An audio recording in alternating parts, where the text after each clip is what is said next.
इथे बघा साइन म्हणजे काय, साइन म्हणजे समोरची बाजू, साइन म्हणजे समोरची बाजू. हे एकच वाक्य लक्षात ठेवायचं, म्हणजे सगळे ट्रिगोनोमेट्री लक्षात येते. साइन म्हणजे समोरची बाजू. साइन थीटा म्हणजे काय, म्हणजेच काय, समोरची बाजू छेद कर्ण. हे एवढं लक्षात ठेवायचं, म्हणजे बाकी सगळं लक्षात येतं. म्हणजे कॉस काय होईल, कॉस थीटा इकडे काय होईल, साइन म्हणजे समोरची, समोरची आता इथे असते, थीटा असेल, अँगल असेल, हा जर थीटा असेल तर ही जरी समोरची बाजू आणि ही लगतची बाजू, लगतची बाजू.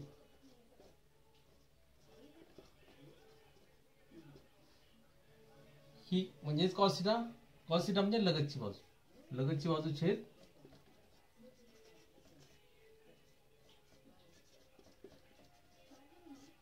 कर्ण. समोरची बाजू म्हणजे काय, opposite, opposite, opposite upon hypotenuse. आणि लगतची म्हणजे ऍडजसंट, ऍडजसंट अपॉन हायपो. लक्षात ठेवण्यासाठी साइन म्हणजे स म्हणजे स, स साइन, स साइनचा स आणि समोरचं हे लक्षात ठेवायचं. साइन म्हणजे समोरची बाजू छेद करणं, म्हणजे आपोआप लक्षात राहते. कॉस थीटा म्हणजे काय, लगतची बाजू छेद करणं.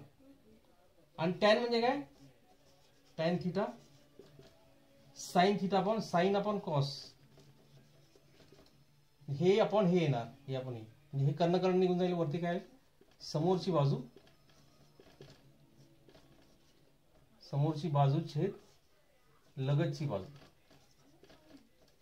म्हणजे अपोजिट अपॉन ऍडजसंट.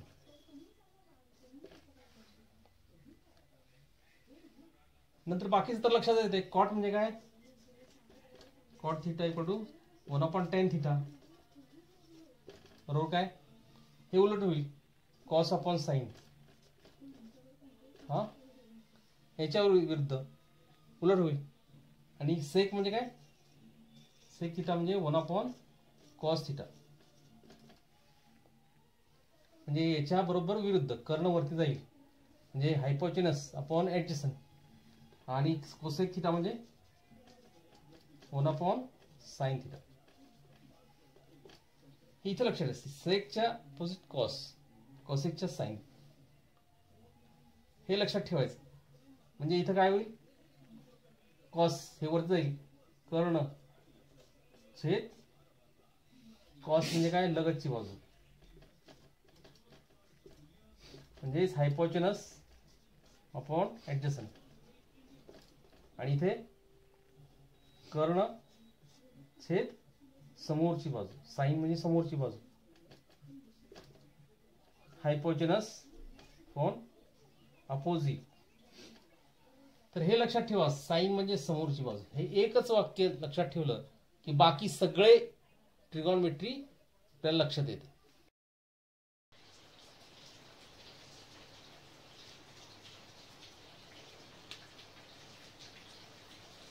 इथे बघा, आपण अतिशय सोप्या पद्धतीनं ह्या साइन कॉस टॅनच्या व्हॅल्यू आपण लक्षात ठेवू शकतो.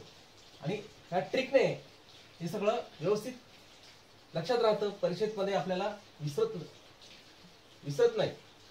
तर इथे बघा, पहिल्यांदा काय करायचं, 0 0 1 2 3 आणि 4 असं लिहायचं. नंतर प्रत्येकाला काय करायचं, 4 ने भागायचं.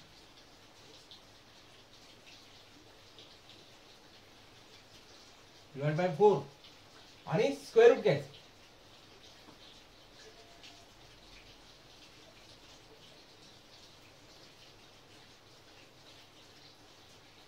तर इकडून काय होईल, न्यूमरेटर म्हणजे अंशामध्ये 0 आहे, 0 आहे, म्हणजे याचं आन्सर 0. इथे 4चं स्क्वेअर रूट 2 आणि 1चं 1. इथे 1 जर 1 इथे 2 ने हे होईल, आणि इथे स्क्वेअर रूट 2 होईल आणि 1 होईल. इथे काय होईल, याचं 4चा स्क्वेअर 2 वर्गमूळ 2 आणि वरती वर्गमूळ चिन्हात 3. इथे 1 राहणार. 1 1 1. ह्या व्हॅल्यू बघा 0, 30 डिग्री, 45 डिग्री, 60 डिग्री, 90 डिग्री आणि त्याप्रमाणे त्याच्या व्हॅल्यू आहेत.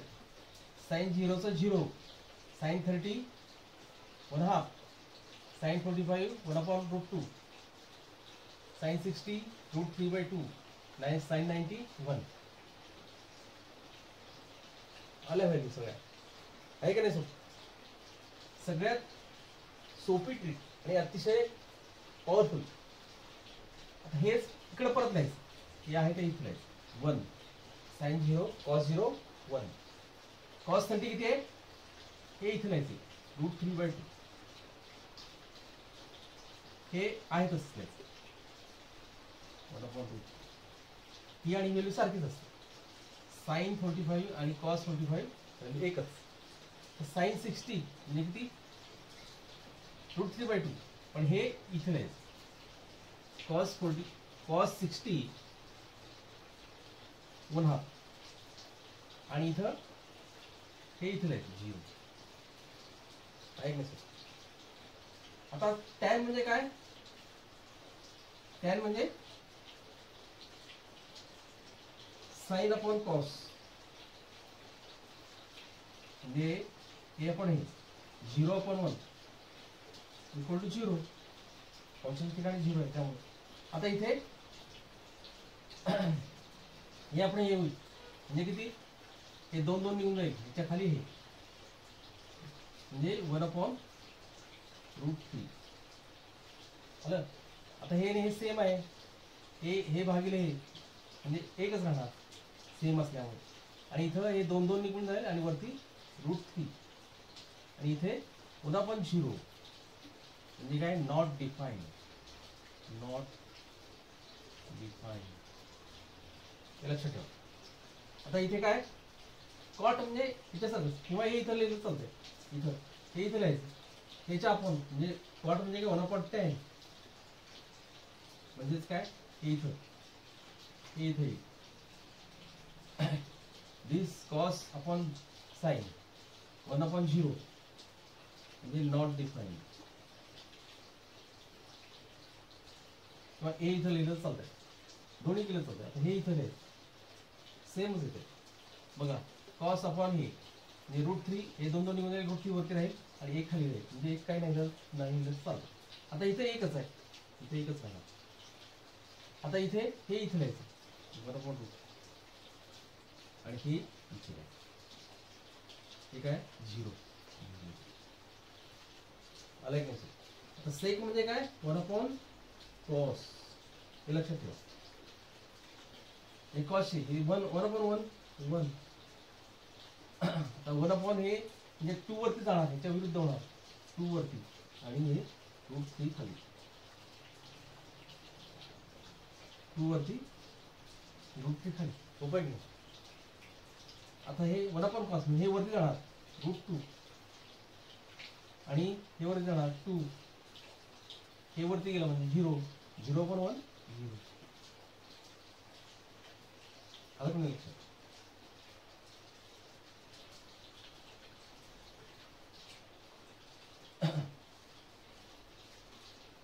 cos 1/0 येणार आहे. 1/0 कॉस म्हणजे हे कॉस 0 आहे. हे तर नॉट डिफाईन्ड. नॉट डिफाईन्ड आणि हे खाली येणार ना 1/0 त्यामुळे नॉट डिफाईन्ड. आता इथे सुद्धा 1/0 येणार. हे साइन आहे. कॉस म्हणजे काय? कोसेक म्हणजे 1/sin 1/0 not defined. Not defined हे इथं लिहायचं 2.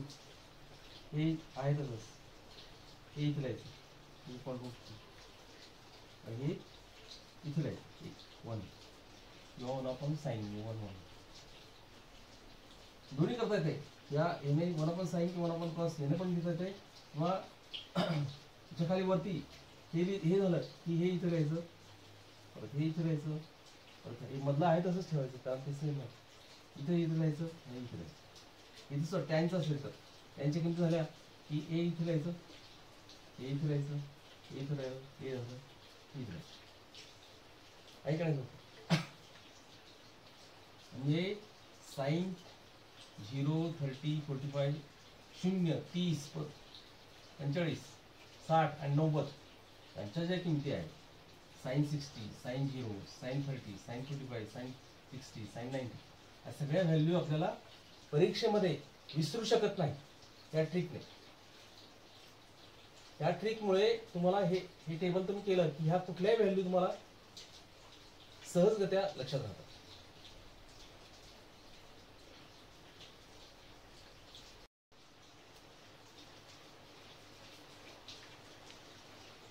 बघा, अशा प्रकारच्या नवीन नवीन ट्रिक आम्ही तुमच्यासाठी घेऊन येत आहे या चॅनलद्वारे, जेणेकरून तुम्हाला परीक्षेमध्ये त्याचा फायदा व्हावा.